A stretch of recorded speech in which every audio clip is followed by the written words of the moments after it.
Hey guys, welcome to Solo ReacTalk. Today I am going to be reacting to Stellaris Cinematics and Trailers Part 5. If you want to check out my previous reactions, remember the playlist card will be at the top. Just click on it and you'll be able to access them. Okay, let's start. 3, 2, 1, go.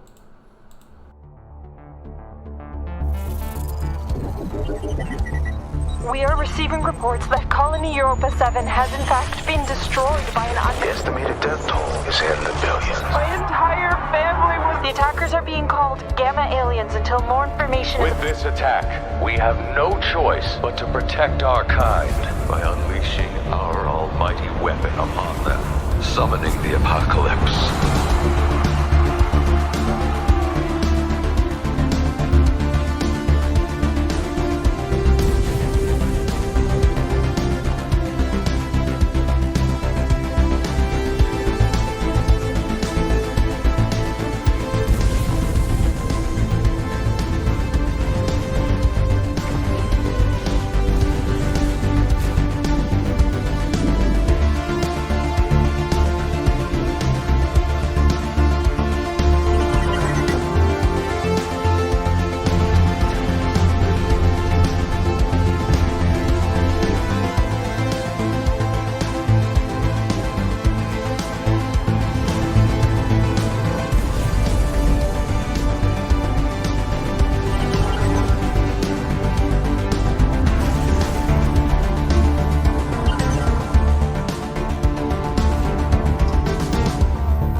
Let me just wait. Yeah, let's just wait for it just to finish, actually.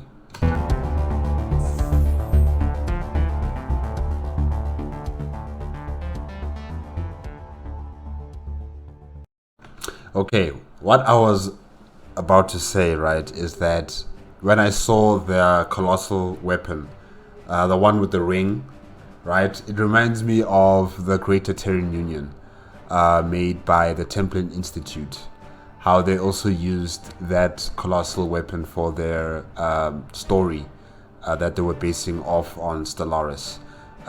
They called their empire the Greater Terran Union.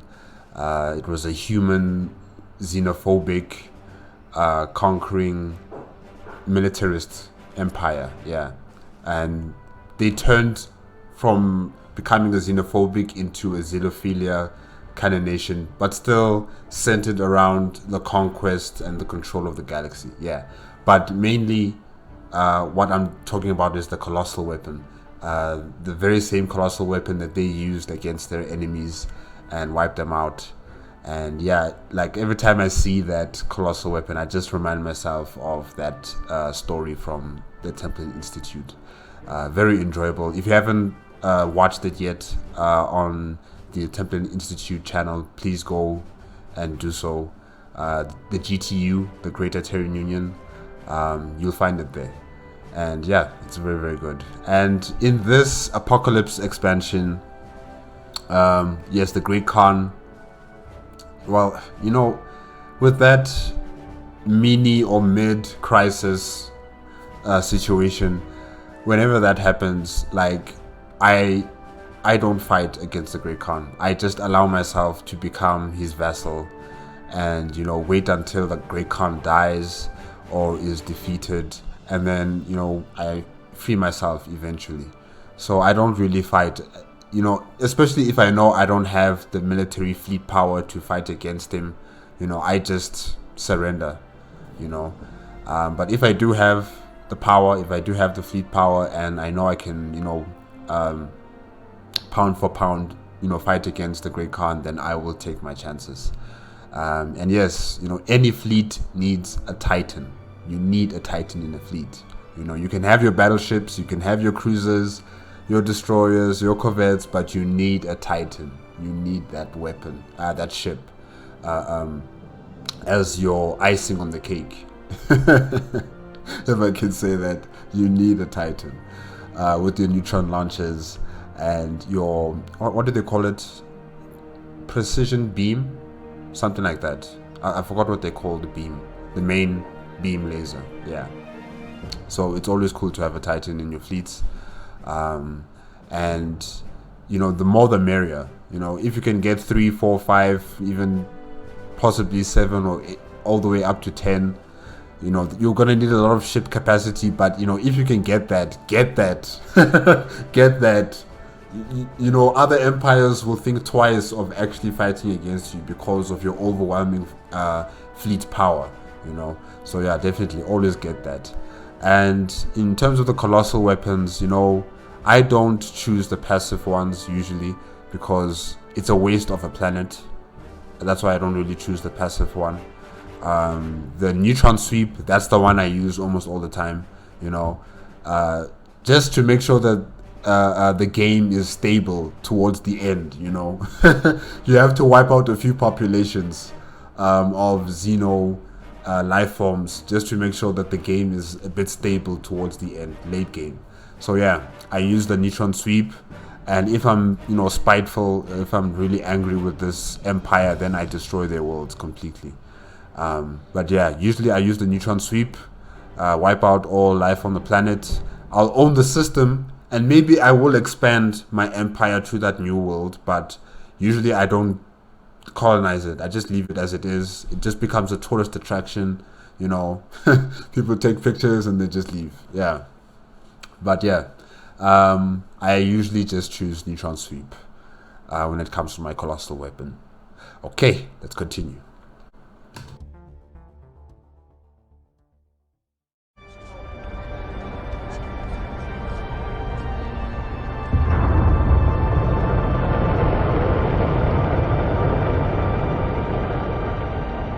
Astounding our galaxy is.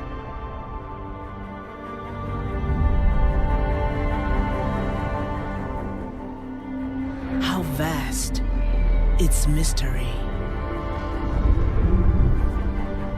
How small a part I play.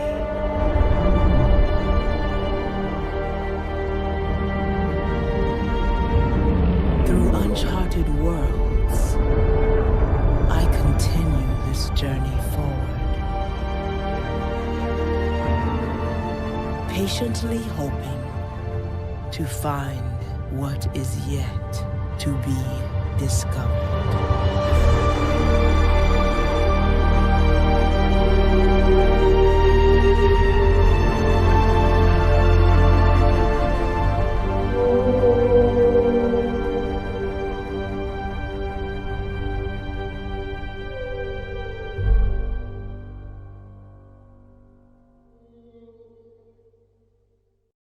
Okay, Stellaris, distant stars. Yeah, the jump gates.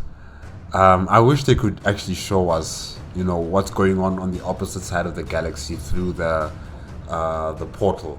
Like in the game, you don't actually see what's going on the opposite side. It's just this portal colored in purple and bluish kind of colors and black as well, and it's just like a singularity. You don't really see much, but in this cinematic you could see like on the other side there's some space cows there and it looks wonderful. So yeah, I kind of wish they actually added something like that in the game as well, but maybe it would cause the game to be slow on some computers. So yeah, maybe not, but I don't know, it's like a wish.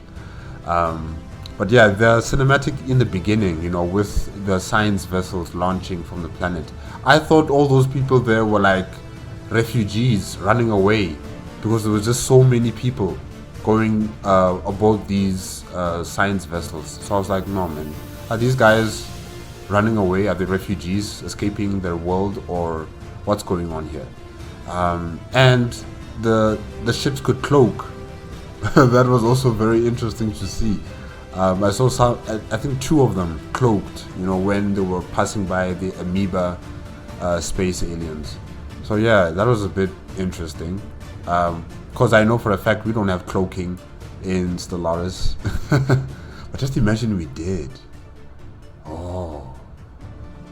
That would be interesting. But I don't know how the game would operate with some ships being able to cloak. I mean, what kind of game mechanic for conquering another Empire would transpire, with ships being able to cloak and just pass by star systems.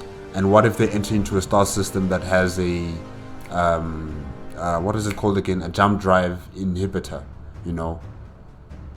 because the ship is cloaked, but it still can't jump to the next system. So how would we use this cloaking technology if it was in the game? Yeah. Maybe if it was stuck for science vessels, I'll understand, but not for military vessels. Yeah. Interesting. Okay, let's continue.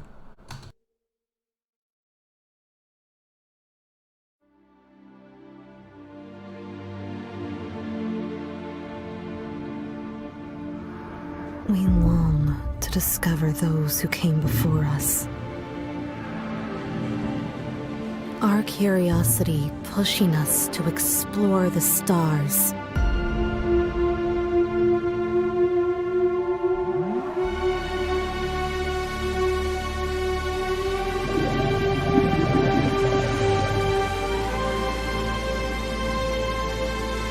To face our fear of the unknown.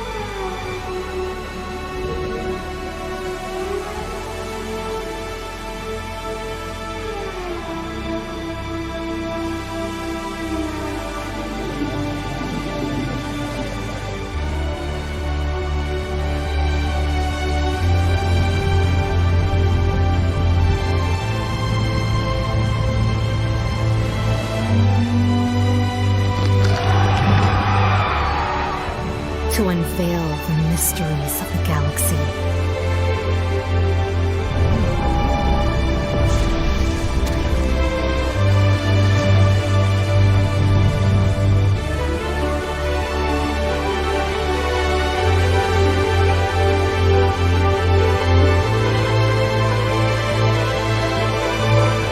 To discover what lies beyond the horizon.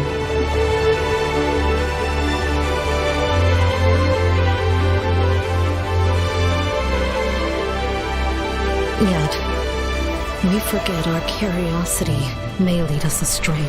Systems are online. Hold on. Something's coming out of the gate. What the hell is that thing?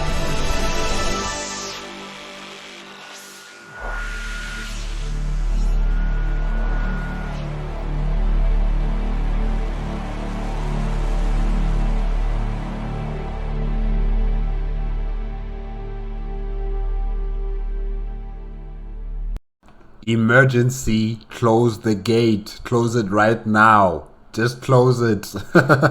You don't want to let what's in there to come into the galaxy. Don't do it.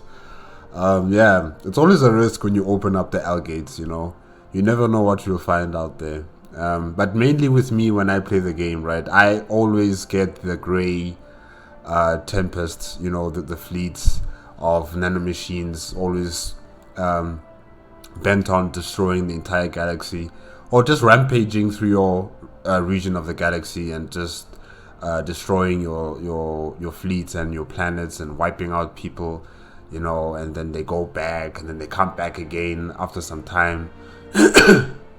So yeah, I always get that bad end of the stick when it comes to opening up the L gates. I hear some people, they get nothing. It's just empty. And they just reach to the center of the extragalactic cluster, and then they find Lady Grey, the goo, the nanomachines, sorry, and then you ask for its assistance in whatever you need, and if you need like a ship, it will create a ship for your fleet as well. So yeah, there are some people who get that end of the stick, which is good, and then there's people like me who get nothing but just trouble, and sometimes also when you open up the L gates, you get those Drake dragons coming out and attacking your ships and everything else like that. So yeah, I always get the bad side. I never get the good side. I don't know why, but it's fun. And the void spawn, the scavenger bot, I already spoke about them during the Leviathan expansion pack, so I don't need to talk about them anymore. If you want to know what I was saying about them, then you should go back to, I think it was part 3 or 4 of my Stellaris cinematics and trailers reactions. Yeah, maybe, yeah, part 3 or 4, where I was talking about, you know, the Leviathan creatures that I kill sometimes, and, you know, the ones that give me value for the kill, especially like the scavenger bot with its nanomachine cloud repair system. Yeah, and also the psionic entities, you know, that exist circling around black holes.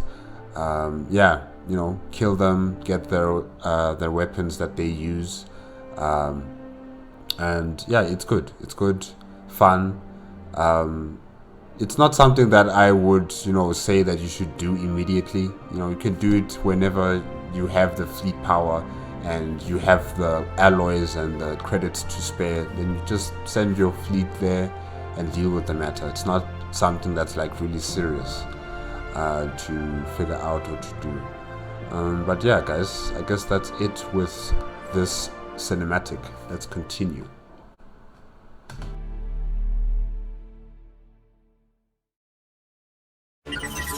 Do you dream of the stars? The vast unknowns waiting to be discovered. This is no single mission, but a call to the cosmos, to a galaxy in constant motion.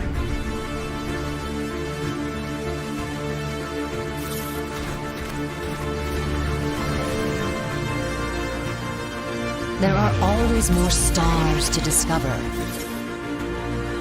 more civilizations to encounter.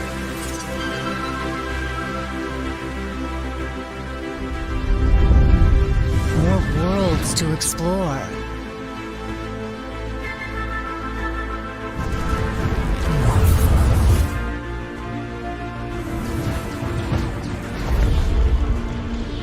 It's a vast galaxy full of wonders. Political tension, diplomacy, betrayal, and deceit. And it is yours for the taking.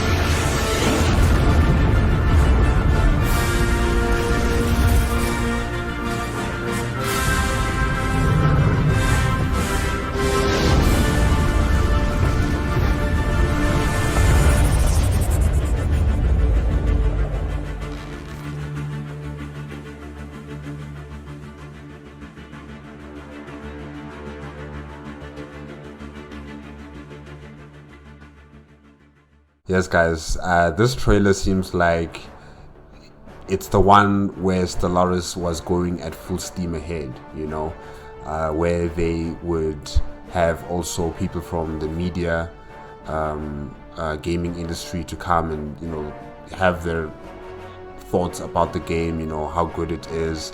It's one of the best Forex games. It's very entertaining and fun to play. You know, they were just advertising the game for people to come and play the game. And if you haven't started playing Stellaris, what are you doing with your life? What are you doing? Just play at least 30 minutes. No, okay, maybe not 30 minutes. Maybe 2 hours of the game. Yes, it will be complicated. Yes, you will have to read. Yes, you will get lost. Yes, it will be difficult at first. That's how it is, but eventually you will understand it after at least like 2 or 3 times playing the game. You'll just get used to it. You'll get a hang of it. It's quite simple, quite easy to get a hang of. It's not going to be like a long procedure, you know, for you to like graduate with a PhD in understanding Stellaris. No, it's very, very simple, you know. And you shouldn't be afraid of all the information that is cluttered on your screen, you know. And they even made sure that the information is hidden behind icons. So if you want something specific, you just touch the icon, it shows it there, it pops it there, and then you're able to get whatever you want. It's not like going to be all over in your face and then you have to drag away some screens and cancel this and cancel that. No, everything is as easy and as user-friendly as possible. The rest is up to you, your imagination, your strategic ability, your diplomatic abilities, your resource, information, analytical ability, you know, your ability to predict the future on how you want to grow your empire and how you want to maintain it, you know, what kind of civilization you want to lead. You know, the sky's the limit in how you want to control your empire. You know, all you have to do is just put the first click. Just put the first click to start the first game, and then you get a hang of it in time. But yeah, guys, this was fun. This was really, really fun. I really like the Apocalypse trailers, especially the one that I watched last week. You know, the official Apocalypse trailer. This one also was good, but then the first one, that one was just, it's the best. It's the best. But yeah, Distant Stars is also a good expansion pack to the game. And yeah, guys, I guess that's it. If you like the video, remember to give me a like, comment, and subscribe to my channel. Click on the notification bell if you need to be up to date with my latest videos, and I will see you next week Friday. Okay?